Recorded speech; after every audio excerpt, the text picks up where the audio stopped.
Hi, I'm author, speaker, and consultant Carol Enneking, and I'd like to share the 5 things about success that I wish I would have learned a lot earlier in my career.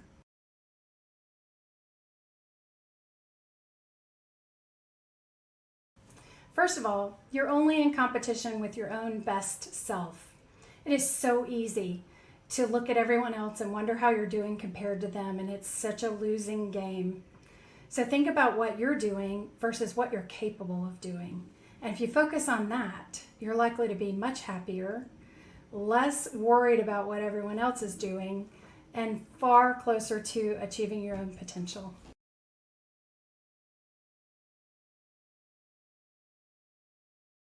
Number 2 is no one can make you feel inferior without your consent. I believe this was attributed to Eleanor Roosevelt, and I love this quote.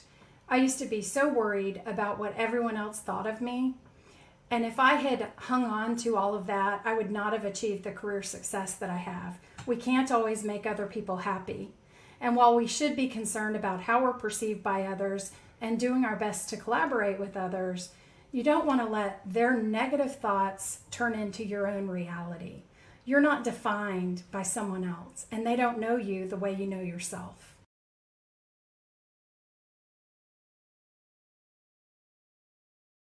Number 3 is what happens to you is not nearly as important as how you deal with it.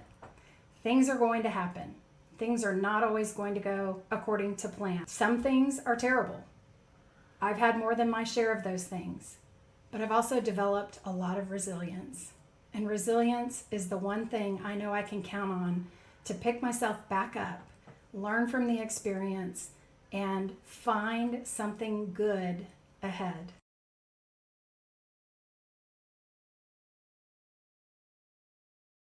Number 4, you are worthy and you are enough just as you are. I believe we all have within ourselves what it takes to be the best version of ourselves. Maybe it's a skill you haven't learned yet. Maybe it's something you haven't used in a while. Maybe it's something you need to work on, but it's there. And if you wait to take action until everything is perfect, you never will. The world is filled with people who have their list of someday I'ls, and they think if I only had more of something or less of something, then I would do this. Do it now. Take one step at a time. Maybe it's just brushing up on that skill you know you'll need when you do move forward. But take one purposeful step and start having a do it now habit instead of waiting for everything to be perfect and waiting for someday. Because someday you're going to look back and wish you'd taken action sooner.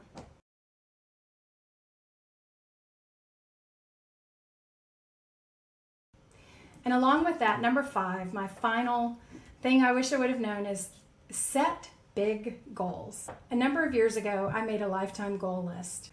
At the time, I thought some of these goals were huge, and I had no idea if or when I would ever achieve them. I can look back now, though, and see how I've achieved those goals. And I've achieved many goals that at the time I wrote them seemed very far-fetched. There is power in writing down a goal, not just dreaming it in your head, writing it down. Once you commit to it, your brain starts to take action. And also, if you want inspiration, look up John Goddard. He set a lifetime goal list at 15, and he achieved some amazing life goals. And with that, I want to thank you for listening, and I wish you all the best.